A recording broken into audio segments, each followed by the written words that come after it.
Three language formula के बारे में। Three language formula, three language मतलब फार्मूला मतलब जहाँ पे 3 लैंग्वेज को हम कंसिडर करके चल रहे हैं। ये पहली बार 1968 में न्यू एजुकेशन पॉलिसी में रिकमेंड किया गया था। हमें पता है कि जो लैंग्वेज है वो बहुत ज़्यादा इम्पोर्टेंट होती है किसी भी इंसान के लिए कन्वर्सेशन करने के लिए। ये स्टोर करती है नॉलेज को, अप्रिसिएशन को, इंडिकेशंस को, हमारी थॉट्स को, आइडियाज़ को, ड्रीम्स को, कम्युनिकेशन, रिलेशन एंड मेडिकेशन को। जो लैंग्वेज होती है वो हमें फैसिलिटी देती है मीनो more receptive and denotative. ये मल्टीफेरियस फंक्शन होता है। मल्टीफेरियस मतलब हम बहुत सारे काम कर सकते हैं जिसकी लैंग्वेज की हेल्प से। ये इंपॉर्टेंट फंक्शन होता है कम्युनिकेशन का। लैंग्वेज एक सिस्टम होता है जिसके द्वारा हम अपने थॉट्स को कन्वे कर सकते हैं। कहते हैं कि जो लैंग्वेज है वो एक सिस्टम है आर्बिट्री वोकल सिंबल का, जिसकी हेल्प से हम जो थॉट्स होते हैं उनको कन्वे कर सकते हैं वुमेन से दूसरे वुमेन के पास। अब बात आती है मल्टीप्लिसिटी ऑफ लैंग्वेज। मल्टीप्लिसिटी मतलब ज़्यादा, एक से ज़्यादा लैंग्वेज। तो हमें पता है इंडिया एक मल्टीलिंगुअल एंड मल्टीकल्चरल कंट्री है। हम एक्सेप्ट करते हैं सिर्फ उन्हीं लैंग्वेज को जो प्रिंसिपल व्हीकल्स हैं, हाई इंटेलेक्चुअल अचीवमेंट्स लेके आती हैं, wide information, communication scope and scientific technical innovations को। वही लैंग्वेज एक्सेप्टेबल एंड डिजायरेबल होती हैं।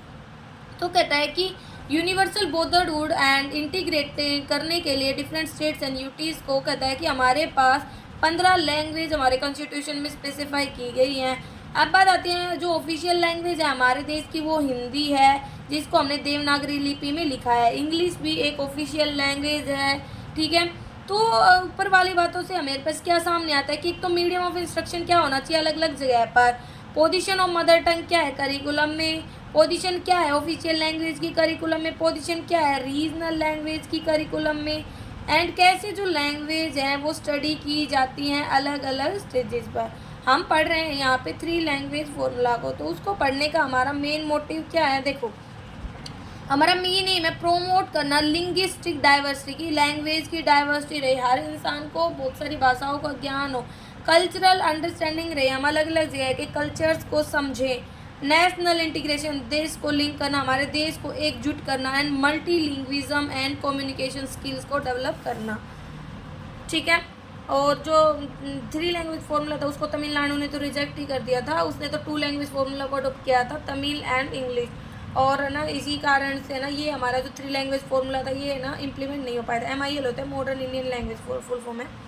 अब बात आती है mother tongue the medium of instruction. Almost जितने भी एजुकेटर्स हैं वो एग्री हो गए थे इस प्रिंसिपल पर कि जो मदर टंग है ना वो medium of instruction her stage पर होना चाहिए। अलग अलग जो सिस्टम है लाइक बुड डिस्पैच सिस्टम है, ठीक है, बेसिक एजुकेशन सिस्टम या गांधीयन जो सिस्टम था, जो यूनिवर्सिटी एजुकेशन कमीशन रहा, स्टैंडर्ड एजुकेशन, इन सभी ने एक ही बात बोली है कि मदर टंग या जो रीजनल लैंग्वेज है वो हमारी मीडियम ऑफ इंस्ट्रक्शंस के रूप में यूज़ होनी चाहिए। अब बात आती है रिकमेंडेशन क्या थी एजुकेशन कमीशन की 1964 से 66 में of the medium of instruction. Education commission ने बताया था कि जो मीडियम है जो सिलेक्ट किया जाता है वो इनेबल करे बच्चों को कि एक्वायर करे नॉलेज विद फैसिलिटी, वो खुद को एक्सप्रेस कर पाए क्लियरिटी के साथ, and to think with appreciation and vigour. इस पॉइंट ऑफ व्यू से हम कह सकते हैं कि जो क्लेम था मदर टंग का वो प्री इमिनिएंट था।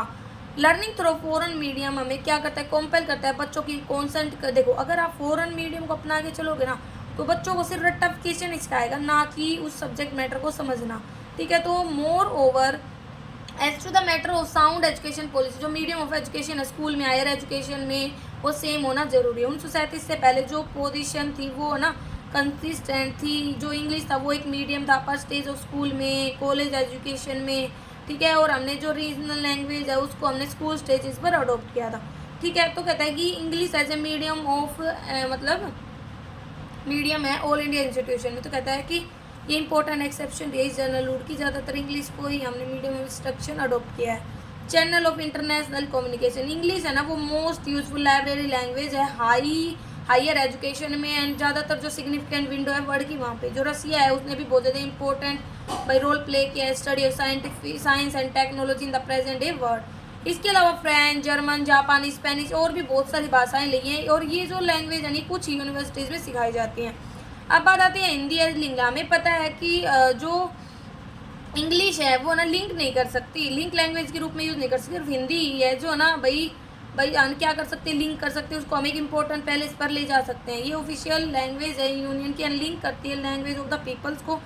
जितने भी मेजर्स है जो अडॉप्ट किए गए स्प्रेड करने में नॉन हिंदी एरियाज में जो सक्सेस इस प्रोग्राम की वो डिपेंड करते हैं एक्सटेंड टू विच ये वॉलेंटरली एक्सेप्ट की जाएगी लोगों के द्वारा। Regional language as the medium of instruction at the university level. बहुत सारे मिस एप्रीहेंशंस भी हुए हैं, तो देखो क्या क्या है। इट इज सेड जो रीजनल लैंग्वेज है वो एडिक्वेटली डेवलप नहीं है, ये कमी है इसकी, ठीक है भाई, है ना। सुटेबल टेक्स्ट बुक की कमी है, पोसिटी है टेक्निकल टर्म्स की, लैक है टीचर्स की जो भाई हमें प्रोफिशिएंट करवा पाए टेक्निकल लैंग्वेज में, ठीक है। ज़्यादातर फोकस किया जाता है रीजनल लैंग्वेज पर, लाइक्लीहुड है कि उसके एडवर्स इफेक्ट पड़ते हैं डेवलपमेंट ऑफ हिंदी पर, ठीक है। फोकस किया जाता है regionalism is not in the interest of the, मतलब जो भी पॉलिटिकल आइडियोलॉजी है वो भी अलग है। इंग्लिश इज़ द लैंग्वेज जो यूज़ की जाती है सेवरल एडवांस कंट्रीज़ में वर्ड की, एंड इट्स स्टडी है ना वो नेगलेक्ट करती है in case of regional language, ठीक है। पब्लिक स्कूल है कंट्री में जनरली यूज़ करती है English as a medium of instructions. आजकल तो आप खुद ही देख सकते हो कि इंग्लिश मीडियम स्कूल में पढ़ाना है, ठीक है। In the controversy we lose sight of one important factor. इस चक्कर में हम एक चीज़ बोल गए हैं कि परसेंटेज ऑफ स्टूडेंट जो जा रहे हैं रिसर्च के लिए, हायर एजुकेशन के लिए, what should other of suffer by cramming, मतलब वो तो इंग्लिश लैंग्वेज को रट ही रहे हैं। तो हमें एक एक्सपीरियंस दिखाता है कि जो रीजनल लैंग्वेज है वो इम्पोर्टेंट है और एक इम्पोर्टेंट रोल प्ले करती है as a medium of instruction. It is easier to acquire, इसको ना प्रोफिशिएंट करना, रीजनल लैंग्वेज को सीखना आसान है फॉरेन लैंग्वेज की कंपैरिजन में। थ्री लैंग्वेज जो फॉर्मूला था उसका ओरिजिन है ना वो क्या कहता है, जो लैंग्वेज प्रॉब्लम है बहुत ज़्यादा सीरियस प्रॉब्लम है हमारे देश की, ठीक है। और कहता है कि इसने रिजल्ट किया सेवरल बॉडी राइट्स से बहुत ज़्यादा दंगे भी हुए हैं, स्टेट्स भी बट गए हैं लैंग्वेज में, तमिलनाडु में तमिल, ठीक है, बिहार में बिहारी एंड गुजरात में गुजरात, मतलब अलग जगह पे अलग अलग लैंग्वेज बोली जाती है। जो control advisory board of education है, the chief advisory board at the central level on education, उसने सजेस्ट किया था 1956 में लैंग्वेज फार्मूला, जिसे हम थ्री लैंग्वेज फार्मूला बोलते हैं। इसमें थ्री लैंग्वेज फार्मूला को हमने सेकेंड लेवल स्टडी किया है। इसमें आता है regional language English and Hindi non Hindi areas में, ठीक है। कई कई जगह पे तो टू लैंग्वेज भी अडोप्ट की गई हैं। अब है three language formula and the education commission. भाई देखने के बाद ओरिजिन थ्री लैंग्वेज फार्मूला का जो भी डिफिकल्ट एक्सपीरियंस की गई है, कमीशन ने सजेस्ट किए गाइडिंग प्रिंसिपल। पहला, Hindi is the official language union can expect करते हैं कि in the due course of time because of the lingua फ्रैंका of the country, इसका जो अल्टीमेट इम्पोर्टेंस है ना लैंग्वेज करिकुलम में वो will be second only that of the mother tongue, पहले mother tongue then Hindi. English continue enjoy की जाएगी high status so long it remain in the principal medium of education at the university stage. जो कहता है कि जो language administration के at the centre and अलग अलग स्टेट्स में regional language medium of higher education भी बन गया आज के टाइम में। जो डिग्री है प्रोफिशिएंसी को एक्वायर की जा सकती है लर्न करके लैंग्वेज एट द स्कूल, वो डिपेंड करती है ना सिर्फ नंबर ऑफ ईयर्स पर जिसमें सीखा बल्कि मोटिवेशन पर भी कि बच्चे कितने ज़्यादा मोटिवेटेड हैं। मोस्ट सुटेबल स्टेज है भाई लर्निंग को थ्री लैंग्वेज कंपलसरी बनाने के लिए, वो क्या है 8 से 9 तक, जहाँ पे small number of people involve होते हैं। जो स्टेज होती है at which Hindi and English है ना इंट्रोड्यूस किए गए हैं compulsory basis as a second language and the period for which ये है ना टोट भाई सिखाई जाती है वो डिपेंड करती है लोकल मोटिवेशन पे। At no stage should the learning of 4 language, मतलब किसी भी स्टेज पर 4 लैंग्वेज की स्टडी को कंपलसरी नहीं किया जाए, हाँ सीख सकते हो वो तो कितने भी आप। अब थ्री लैंग्वेज फॉर्मूला कैसे ऑपरेट हो रहा है उठता देखो। एक बात होती है कि एक हिंदी स्पीकिंग स्टेट की non Hindi, Hindi speaking state में मदर टंग पहले ही इंपॉर्टेंस रहेगी, पहले लैंग्वेज मतलब हिंदी, दूसरी होगी इंग्लिश और तीसरी आप कोई भी मॉडर्न इंडियन लैंग्वेज ले सकते हो। नॉन हिंदी में सबसे पहले मदर टंग, फिर हिंदी या इंग्लिश और फिर होगी एक मॉडर्न इंडियन लैंग्वेज। अब इसने क्या बोला था कि जो पहली से 5वीं क्लास के बच्चे उन्हें सिर्फ एक लैंग्वेज सिखाई जानी चाहिए जो कंपलसरी, वो होती है मदर टंग। दूसरा है जो 5वीं से 8वीं क्लास के बच्चे उन्हें 2 लैंग्वेज कंपलसरी सिखाई जाए, पहले तो मदर टंग हो गई, दूसरी इंग्लिश या हिंदी।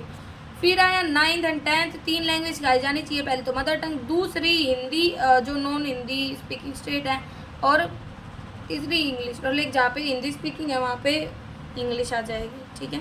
और 11th 12th में 2 ही लैंग्वेज को बोला गया है। जनरल ऑब्जर्वेशन कहती है जो अप्रोच है कमीशन की वो बहुत ज़्यादा प्रैग्मेटिक मतलब प्रैक्टिकल बेसिस पर है। National policy on education and three language formula कहता है जो नेशनल पॉलिसी ऑन एजुकेशन है 1968 में है, नेशनल पॉलिसी ऑन एजुकेशन 1986 है ना, उन्होंने भी ये बताया था कि भाई हमें सेकेंडरी स्टेज पर 3 लैंग्वेज फॉर्मूला को अडोप्ट करना चाहिए, ये बहुत मतलब इफ़ेक्टिव है। जो एजुकेशन पॉलिसी थी 1968 में, उसने एग्जामाइन किया था question of the development of language great detail में। इसेंशियल प्रोविजन था जो हार्डली इम्प्रूव किया गया था and relevant today as before. जो इम्प्लीमेंटेशन था इस पार्ट ऑफ का 1968 में, लेकिन वो ना इतना सूटेबल नहीं हुआ, मतलब लागू नहीं हो पाया था। क्या क्या कमियाँ आई थी? जो 3 लैंग्वेज था वो बहुत ज़्यादा लोड डाल रहा था बच्चों पर। जो टाइम था, हमें पता है कि वो बच्चे फिर लैंग्वेज की स्टडी को ही दे पा रहे थे, ठीक है, वो प्रोफिशिएंसी नहीं एक्वायर कर पा रहे थे किसी भी एक लैंग्वेज में। जो एक स्कूल था वो एक्सपेक्ट करता है इंगेज करना large number of teachers with the result that बहुत ज़्यादा फाइनेंशियल बर्डन पड़ गया इंस्टीट्यूशन पे, क्योंकि भाई उन्हें अलग अलग लैंग्वेज सिखाने के लिए अलग अलग टीचर्स की रिक्वायरमेंट थी, तो फाइनेंशियल बर्डन बढ़ गया। जो कंपल्सरी स्टडी थी 3 लैंग्वेज की वो कन्फॉर्मिटी में नहीं थी। चाइल्ड सेंटर एजुकेशन के जो स्टूडेंट थे वो तो बाध्य थे, हाँ भी उन्हें 3 लैंग्वेज सीखनी है, और चाहे उनके लिए वो किसी यूज़फुल हो ना हो। देर इज लिटल मोटिवेशन मिलता था बच्चों को 3 लैंग्वेज सीखने में। ऑन द वन हैंड ना रेसिस्टेंस टू हिंदी को, नॉन हिंदी स्पीकिंग स्टेट में वो हिंदी नहीं सीखना चाहते थे, उसका विरोध करते थे, ठीक है। और जो भी हिंदी स्पीकिंग थे वो कम अटेंशन पे करते थे साउथ लैंग्वेज पर। पॉलिटिकल पुल्स भी था, प्रेशर भी था, proper implementation of 3 language formula. तो ये हमारा टॉपिक